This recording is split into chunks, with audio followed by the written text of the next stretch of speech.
Merhaba arkadaşlar, ben biyoloji ders öğretmeni Sana Şerdel. Şimdi 10. sınıf için biyoloji dersini bahsedeceğiz. İlk dersimiz ya da bölüm 1'e geçeceğiz 10. sınıfta biyoloji bilim dünyası. Biyoloji bilim dünyası çok büyük bir dünya olduğu için bilim adamları tüm canlıları keşfetmemişler.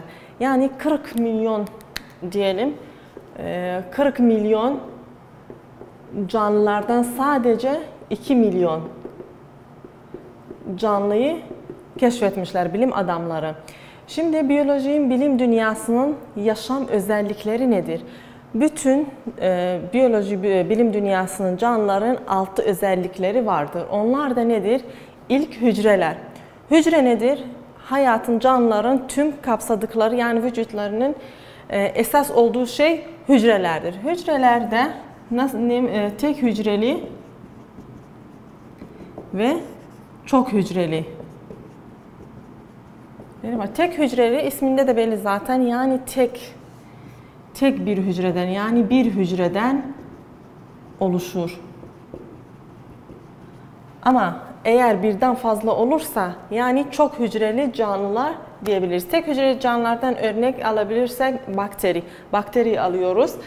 Ve bu hücreler. İkinci yaşam özelliklerinden biri organizasyon.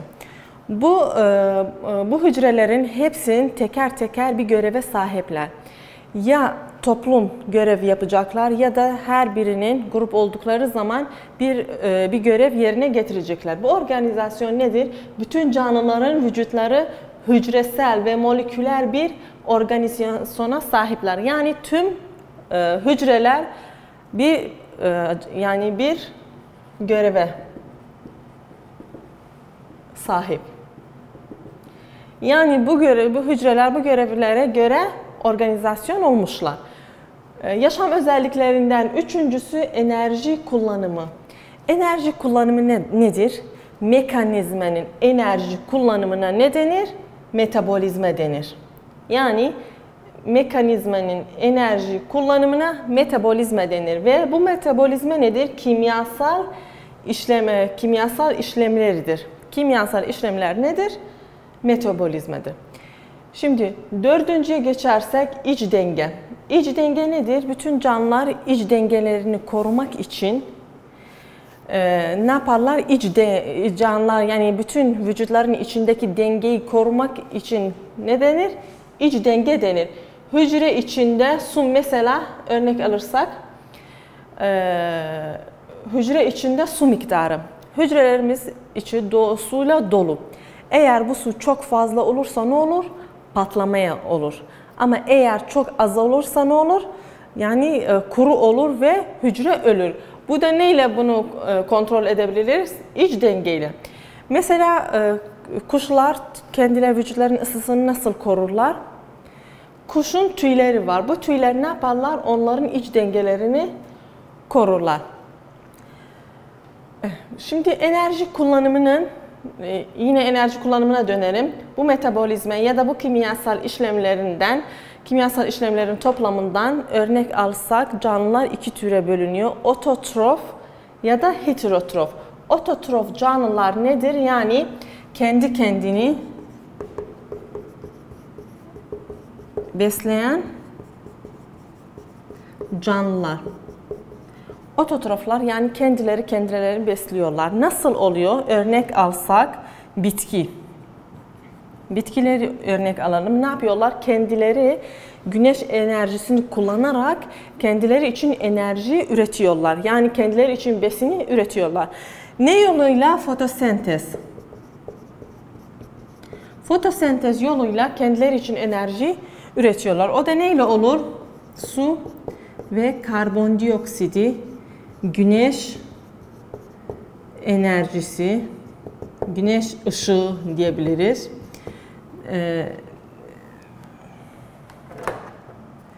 Kendileri için şeker ya da nişasta üretebilirler. Yani kendileri için enerji ya da besini üretebiliyorlar. Bunlara ne diyorlar? Ototrof canlılar ya da kendi kendini besleyen canlılar.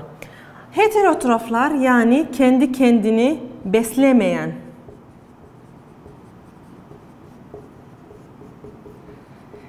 Yani enerjileri ya da besinleri başka bir canlının üzerine alıyorlar. Kendileri bu besini üretmiyorlar.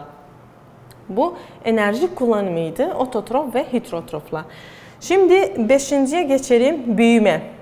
Yaşam özelliklerinden büyüme nedir? Büyüme yani hücre bölünmesi veya hacimlerin artması. Ama bu hangisinde? Canlılarda. Sadece canlılar büyümüyorlar. Cansızlar da, canlı olmayanlar nasıl büyürler? Hücreleri yok canlı olmayanlar. Peki nasıl büyürler? Onların maddeleri çoğalır. Örnek alsak kristal, buzlar, bunlar mesela suyu bir bardağa koyup buzdolabına koyursak ne olur? Donuyor ama hacmi de biraz artıyor. O nasıl oluyor? Onun maddesi çoğalıyor. Yani onların hücre bölünmesi yoktur. Sadece hacimleri artar. Canlı olmayanlar ama canlılar hücre bölünmesi veya hacimlerin artmasıdır.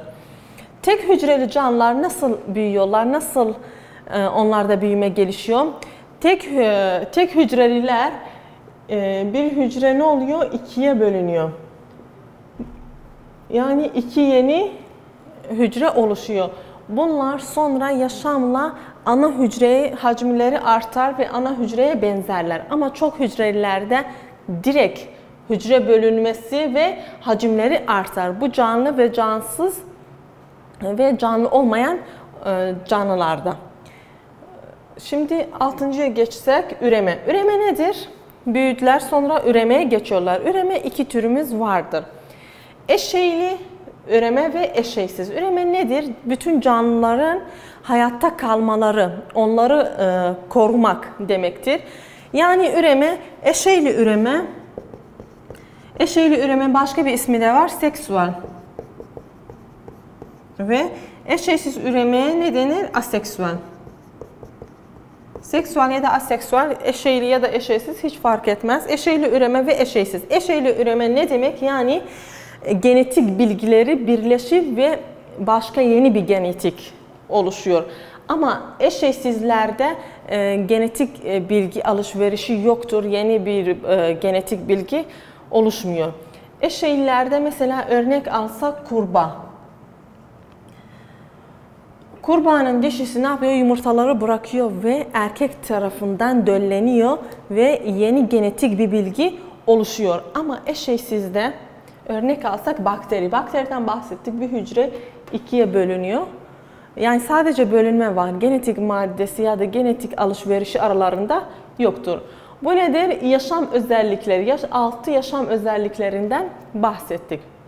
Şimdi bölüm 1-2'ye geçelim. O da nedir? Bilimsel yöntem.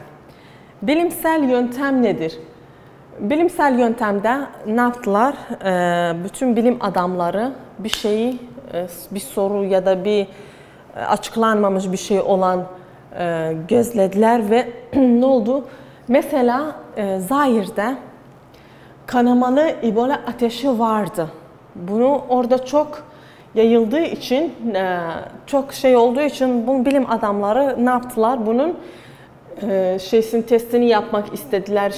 Şimdi ilk bilimsel yöntemden bunlar hepsi dizilecek, yani arka arkaya geliyor, ön arka olmaz. Gözlem ve soru sorma. Gözlem ve soru sorma nedir?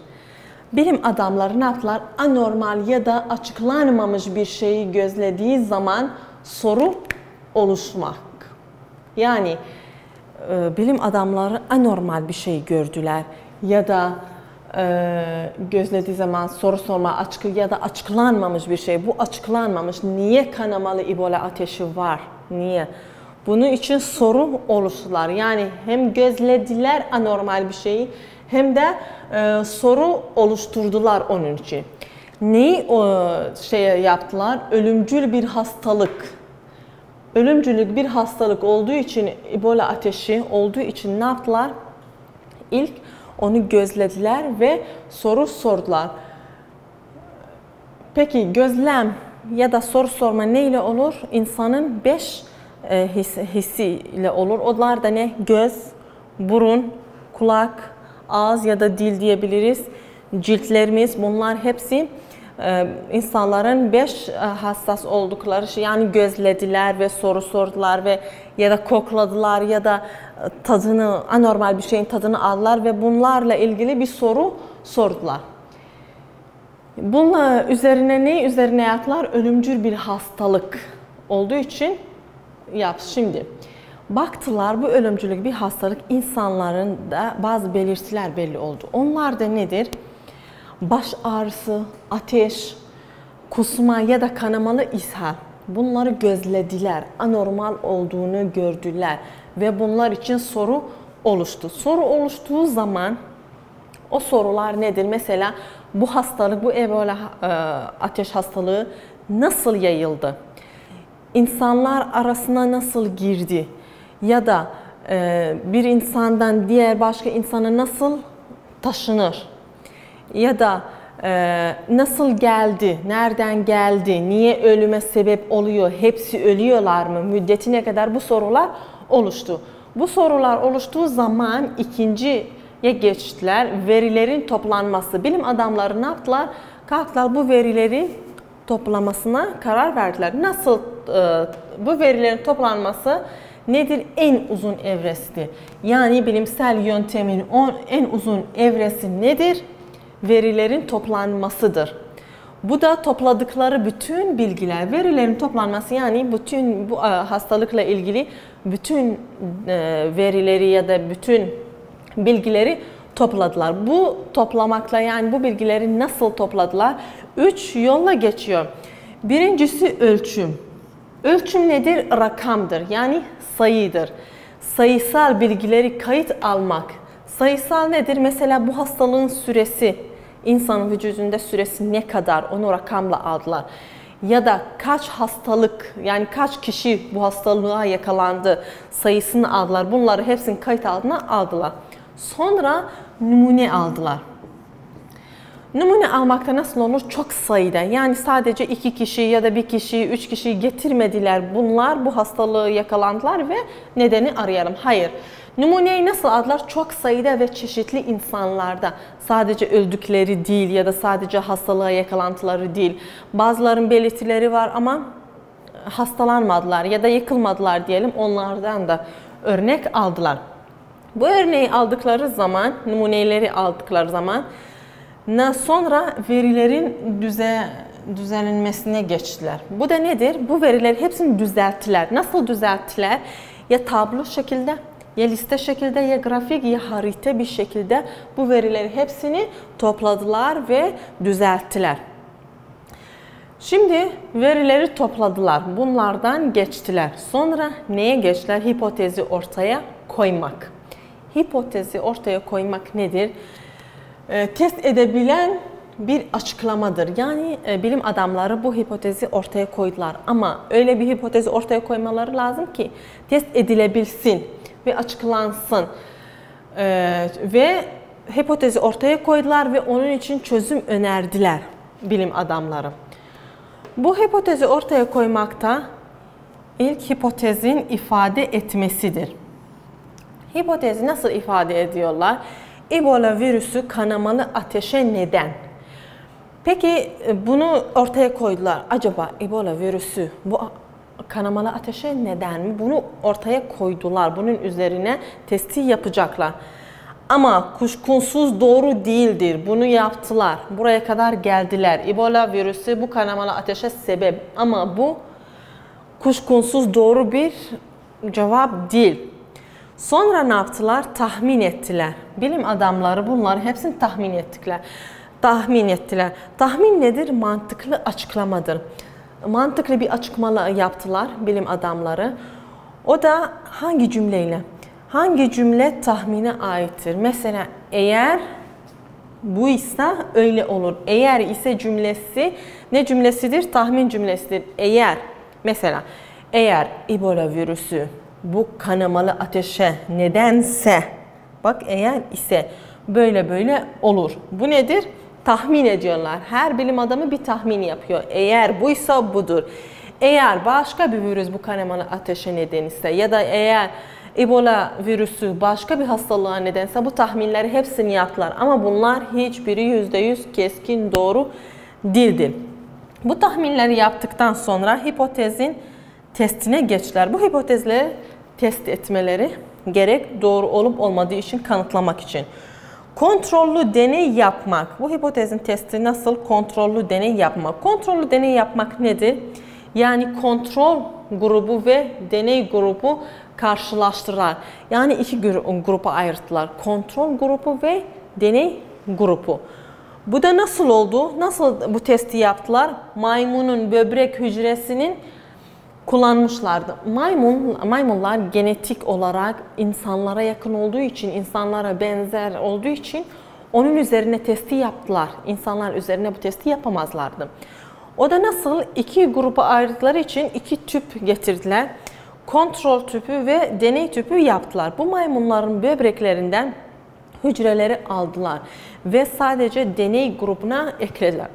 Deney tüpü onun içine eklediler. Kontrol grubuna eklemediler. Bunu bıraktılar ve baktılar ki 10 gün sonra bu hücreler ölüyor. Yani Ebola hastalığı yakalanan insanlardan Zair'de ne yaptılar?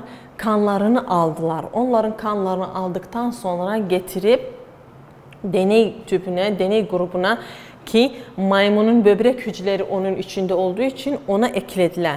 10 gün sonra baktılar bu hücreler hepsi ölüyor. Ve baktılar ondan sonra deney grubu hücreleri ölüyor ama kontrol grubun hücreleri yerinde hiçbir şeyi yok. Sonra verilerin analizi ettiler. O da nasıl oluyor? Güvenilecek verilerin ne kadar yararlı olduğu konusunda karar verdiler. Nasıl karar verdiler? Aynı bu kan örnekleri aldıkları zaman getirip kontrol grubuna da eklediler doğru olup olmadığı için. O zaman ne oldu? 10 ve 11 gün arasında baktılar. Diğer maymun böbrek hücreleri de ölüyor. Ve verilerin analizi yani güvenebilecek verilerin ne kadar yararlı olduğunu konusunda karar verdiler. Bundan sonra sonuçlar ve teoriyi oluşturmak. Buna ulaştılar ve ne yapacaklar şimdi bilim adamları? Sonuçları ve o teorileri oluşturmak. O da nasıl olur? Modeli oluşturmak. Model nedir? Bunun son aşamasıdır. Ve model bir açıklamadır. O açıklamalar nedir? Bu açıklamalar nasıl olur? Bir şey ya da bir sistemi bir sistemi bunların açıklanması ve mesela modeli oluşturdular, nasıl yaptılar bunu? Mesela bu Ebola ateşi nasıl yayılır? Yakın temasla bu Ebola virüs hastalığı taşınır. Ya da en %100 taşındığı yol nedir? Kan yoluyla. Onun hastanın kanına bir temasın olursa %100 bu virüs hastalığı diğer insanlara taşınır. Ondan sonra sonuçları ve teoriyi oluşturmaktan sonra modeli oluşturdular. Sonra çıkarım yaptılar. Çıkarım nedir? Gerçek. Yani gerçek bir şeydir.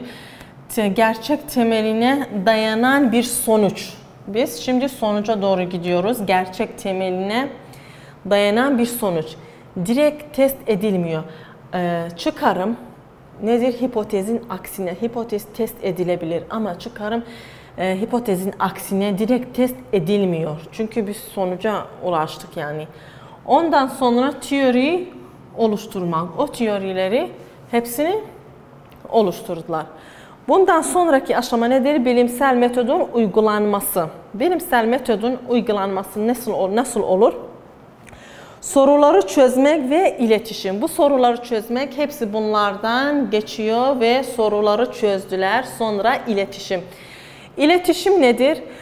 Bu iletişimler nasıl oluyor? Mesela sadece bir tek bilim adamı üzerine bu çözümler yapılmıyor. Yani bu yaptıkları, bu sonuçları ne yapıyorlar? Bir dergide ya da bilim adamları arasında bir toplantıda bunları ya da mesela televizyonda da olabilir, yapsınlar, ilan etsinler, böyle bir şey ettik.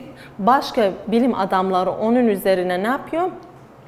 O da çalışıyor ve bilgi alışverişi yapıyorlar ya da dergide onu bilgi alışverişi yapıyorlar ve hepsi beraber karar veriyorlar. Yani sadece tek bir bilim adamı bunu kanıtlayamaz, bu hastalığı.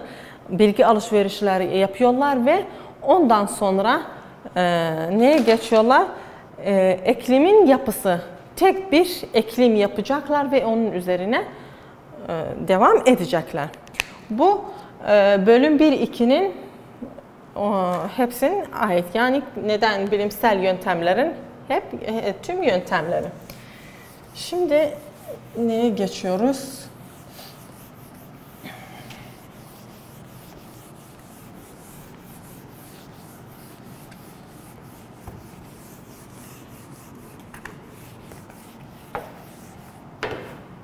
Şimdi neye geçiyoruz?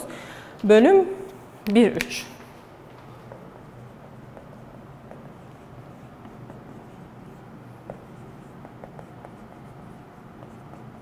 Mikroskop. Mikroskop nedir? Mikroskop. Şimdi ilk neye geçiyoruz? Mikroskop ve ölçüm. Mikroskoplar, ne zaman mikroskop kullanıyoruz? Mesela bir canlı ya da bir örnek ya da bir şeyin gözle görülmediği zaman neyi kullanıyoruz? Mikroskopu kullanıyoruz. Mikroskopta mikroskop nedir? Bir şeyi hacmini artmak ve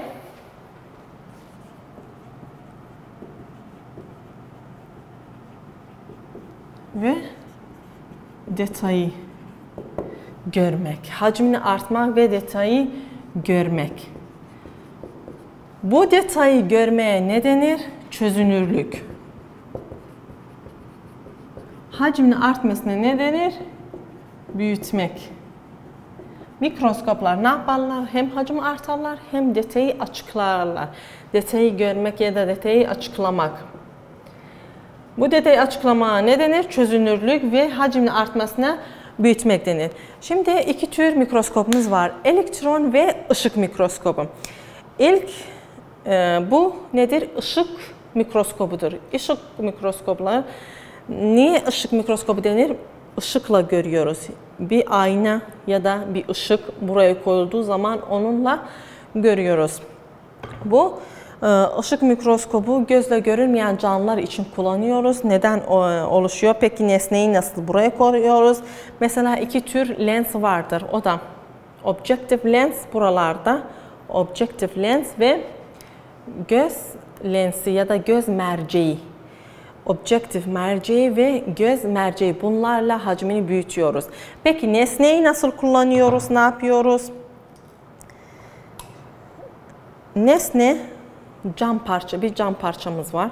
Nesneyi küçük, çok hafif, ince yapıp ve bu cam parçası üzerine koyuyor. Kendi yöntemleri farklı, yani ayrı. Kendi yöntemleri oluyor. Bu cam parçası ne yapıyoruz? Nesne tablası üzerine koyup ve bunlarla kapatıp onu sabit edebiliriz. Bir ışık olduğu için bu aynadır ama ışıklar da var. Onu ışıkla buraya geçiyor. Burada bir delikler var ve görebiliriz. Peki nasıl göreceğiz? Onlarda nasıl bir mercek var? Merceği. Bu objektif merceği, yani bak burada 3 tane oluşuyor. Bir tane var ve 4 tane var. Yani bu farklıdır mikroskoplarda.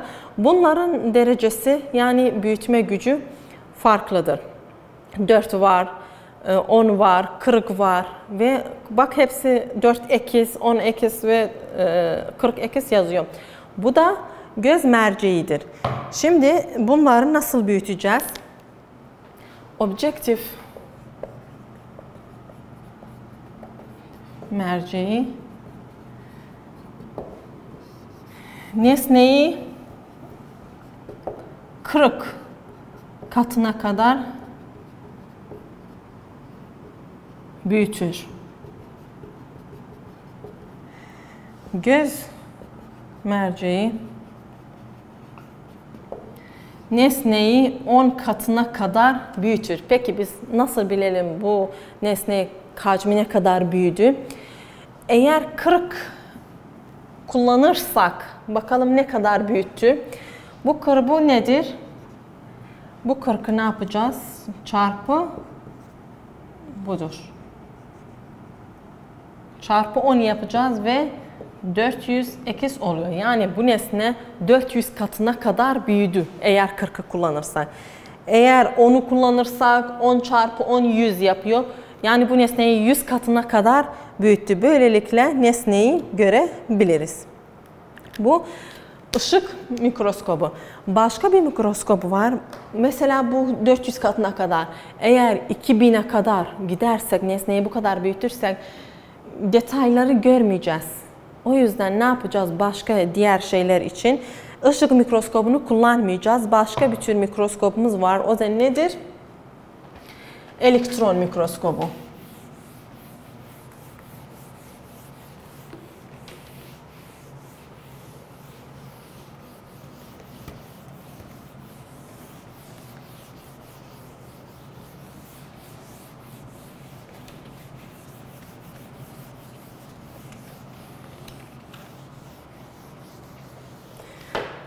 Bu ışık mikroskobudur ama bundan daha büyük için, daha detay görmek için ne var? Elektron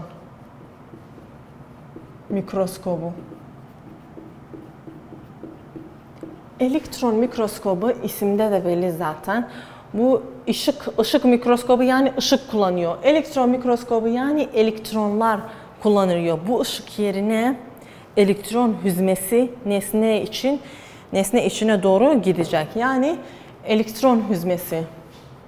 Elektron hüzmesi nesneye doğru gidecek. Bu elektron mikroskobun iki türü var. O da nedir? Tarama elektron mikroskobu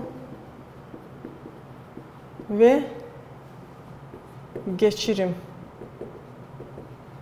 elektron mikroskobu. Tarama ve geçirim elektron mikroskobu. Geçirim elektron mikroskobunda boya kullanılmaz. Ama tarama elektron mikroskobunda boya kullanılır. Geçirim elektron mikroskop nesneyi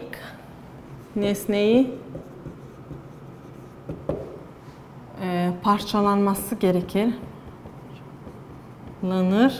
Burada nesne parçalanmaz. Geçirim elektron mikroskobu nesneyi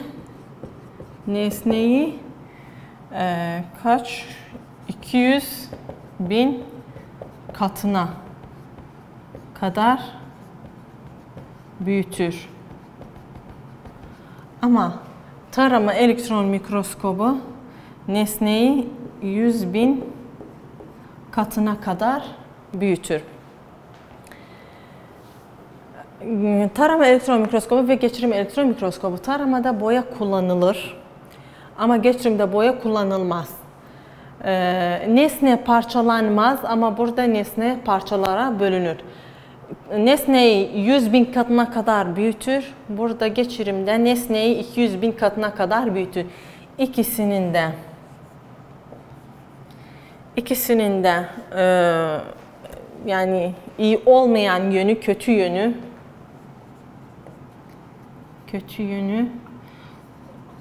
canlı nesne için kullanılmaz. Canlı olan nesneleri yani bu elektron mikroskopla görmeyiz. İkisinin kötü yönü canlı nesneler için kullanılmaz. Bundan sonra neye geçiyoruz? Ölçüm işlemi. Ölçüm işlemi nedir? Kaç birimden oluşuyor? Temel birimler ve türetilmiş birimler ve diğer birimler. Tek standart ölçüm kullanılır. O da nedir? Uluslar ölçüm işlemi. Temel birimler nedir?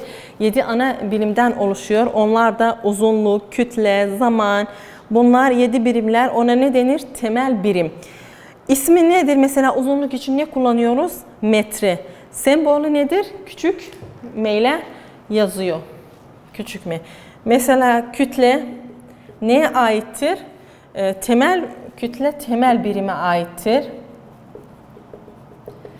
Ve ismi nedir? Ya da ne denir? Neyle ölçeriz? Metre deriz. Ve sembolü nedir? M. Bunları öyle metre, uzunluk, kütle, zaman, bunları hepsini, mesela kütle kilogramdır. Kilogram ve sembolü budur. Bu hangisinde? Uzunluk için. Uzunluk için metre ve m, kütle için kilogram ve k ve g. Türetilmiş birimler niçin? Yüz ölçümü hız, yani matematikseldir. Nedir? Yüz ölçümü ismi nedir? Metre, kare ve m2 yazılıyor. Diğerleri zaman için, kütle için, gün, litre, saat için. Mesela saat sembolü nedir? H. Ve ama bu rakamlar önemli bir şey değildir. Dakika sembolü nedir? M dakika için bu sembolü kullanabiliriz. Bu da bu bölümün, ilk bölümün sonuna geldik. Bu ilk bölümün bölüm 1, 1, 1, 2 ve 1, 3'ten ibarettir.